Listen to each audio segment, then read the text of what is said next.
Ce nouveau topo sur les tumeurs hépatiques bénignes va concerner l'hyperplasie nodulaire et focale. L'hyperplasie nodulaire et focale, ou HNF, va concerner un faible pourcentage de la population, donc à peu près 1%, et surtout les femmes jeunes en période d'activité génitale. La découverte va être le plus souvent fortuite lors d'examens d'imagerie, et il n'existe pas de risque de transformation néoplasique. Donc il n'y aura ni traitement ni surveillance. Qu'est-ce que l'HNF exactement? Donc c'est une hyperplasie nodulaire et focale, et en fait, à proprement parler, c'est une pseudo-tumeur régénérative. Qu'est-ce que ça veut dire?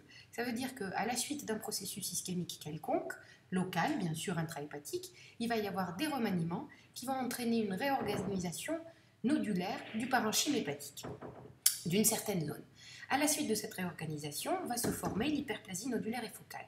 Qu'est-ce que cela signifie? Cela signifie que notre lésion à type d'HNF va avoir une vascularisation uniquement artérielle et il n'y aura pas de vascularisation ni portale ni veineuse.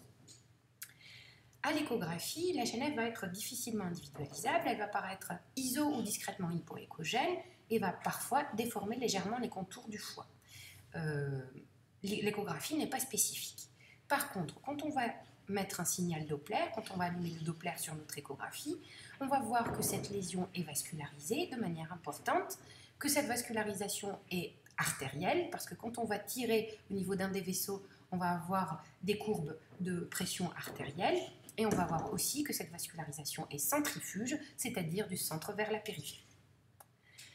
L'IRM va être nettement préférée au scanner, elle va montrer une lésion plutôt hypo-T1, plutôt hyper-T2, globalement homogène en dehors de la cicatrice. Il n'y aura pas de capsule et la cicatrice va apparaître sous forme d'un hypersignal T2.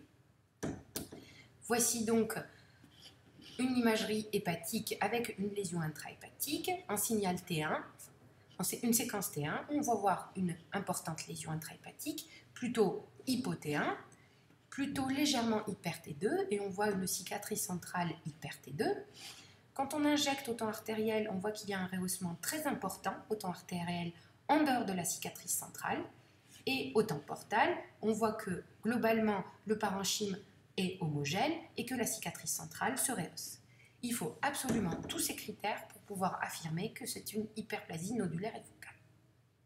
Au scanner, sans injection de produit de contraste, la lésion va être difficilement individualisable. Elle va être globalement homogène en dehors de la cicatrice et il n'y aura pas de capsule. À l'injection, on va trouver à peu près les mêmes caractéristiques qu'à l'IRM, c'est-à-dire un rehaussement intense au temps artériel, un aspect légèrement rehaussé au temps portal, mais sans lavage, c'est très important, il n'y a pas de lavage, et la cicatrice centrale va se rehausser au temps tardif. Nous allons voir un cas clinique maintenant, une patiente de 37 ans chez qui on a découvert à l'échographie une masse hépatique. Donc elle est adressée dans le service de radiologie pour scanner. Nous allons commencer par le scanner sans injection de produit de contraste. Donc voici un scanner abdominopelvien sans injection de produit de contraste, en coupe axiale, en fenêtre abdominale. Je fais défiler les images et j'individualise sur un foie sain, donc à contour régulier, une lésion hypodense, intrahépatique, touchant le foie gauche, avec un centre plus hypodense encore. Sur ce scanner SPC, je ne peux rien dire de plus. Donc je vais faire une injection de produit de contraste et je vais faire une première acquisition au temps artériel. Donc voici un scanner abdominal au temps artériel en fenêtre abdominale que je vais regarder. Je vois que ma lésion prend de manière intense le contraste. Je vois une artère qui vient vasculariser cette lésion et je vois une importante cicatrice centrale.